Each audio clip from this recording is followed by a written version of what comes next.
کیا جا رہا ہے تو آج بھی ہو رہا ہے۔ دعوت و تبلیغ کا کام مفید ترین کاموں میں سے ایک کام ہے۔ 100 دفعہ مانیں گے اور 100 دفعہ کہیں گے کہ جس کو موقع ہے وہ ضرور جائے، مگر ایک دفعہ بھی یہ بات نہیں مانیں گے کہ یہ جہاد ہے یا جہاد کی آیتیں اور حدیثیں اس پر صادق ہیں۔ ایک دفعہ بھی یہ بات نہیں مانیں گے کہ یہ صحابہ اور انبیاء یہی کرتے تھے۔ بالکل غلط بات ہے۔ صحابہ اور انبیاء اگر یہی کرتے تھے تو پھر مدرسے والوں کو بھی کہنے دو کہ انبیاء یہی کرتے تھے، اور خانقاہ والوں کو بھی کہنے دو کہ انبیاء یہی کرتے تھے۔ سارے مسلمان جو بھی کام کریں وہ سارا نبی کرتے تھے، یہ کوئی بات ہے؟ سب صحیح کام ہے، تم جو کام کر رہے ہو وہ بھی صحیح ہے، قرآن و حدیث سے ثابت ہے۔ مگر یہ کہنا کہ انبیاء اور صحابہ یہی کرتے تھے، اسی طرح کرتے تھے، اسی طرح تو مولانا الیاس صاحب کے ابا نہیں کرتے تھے۔ انبیاء اور صحابہ کیا کرتے؟ یہ تو طریقہ ایک بعد میں آیا ہے۔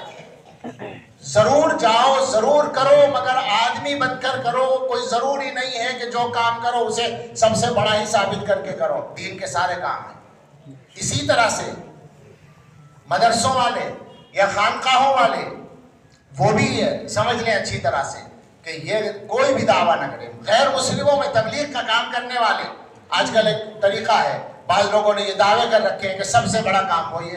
عجیب مصیبت یہ ہے کہ جب تک اپنے کام کو سب سے بڑا نہ کہیں کام نہیں ہوتا۔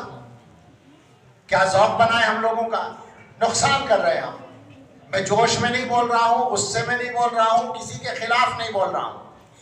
میں پہلے کہہ رہا ہوں سارے کام ضروری ہیں، اور خاص طور سے دوبارہ کہوں گا تبلیغ و دعوت کے کام میں بہت فائدہ ہے عام مسلمانوں کے لیے۔ جس کو موقع ہو ضرور شرکت کرے، حصہ لے، مگر یہ دعوے کرنے والے غلط ہیں بالکل کہ یہی دین کا کام ہے، یہی نبیوں کا کام ہے، یہی صحابہ کا کام ہے۔ ان کے کاموں میں سے ایک کام ہے جس کا خاص طریقہ اب چلا ہے، ٹھیک ہے، بہت اچھا ہے۔ تعلیم بھی ایک کام ہے نبی صلی اللہ علیہ وسلم کے کاموں میں سے۔ مدرسوں کی شکل بعد میں بنی ہے، تبلیغ و دعوت سے تو بہت پرانی ہے، اس تبلیغی جماعت کے کام سے تو بہت پرانی ہے مدرسوں کی شکل۔ لیکن یہ نہیں کہہ سکتے کہ پیغمبر علیہ السلام نے اسی طرح کام کیا، نہیں کہہ سکتے۔ اور تزکیہ یہ پیغمبر علیہ السلام کا سب سے پہلا کام ہے، لیکن خانقاہوں والے یہ دعویٰ کریں کہ یہی طریقہ حضور کا ہے، بالکل غلط ہوگا۔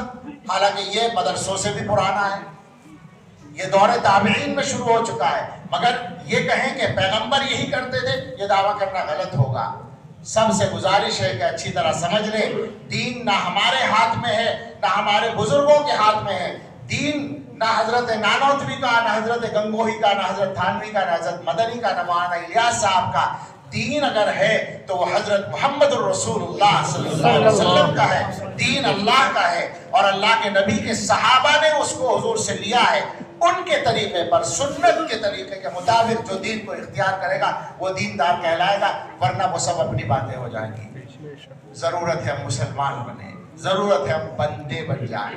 میں نے سورہ فاتحہ پڑھی تھی، اس خیال میں تھا کہ شاید موقع مل جائے گا تو میں کچھ کہوں گا۔ اب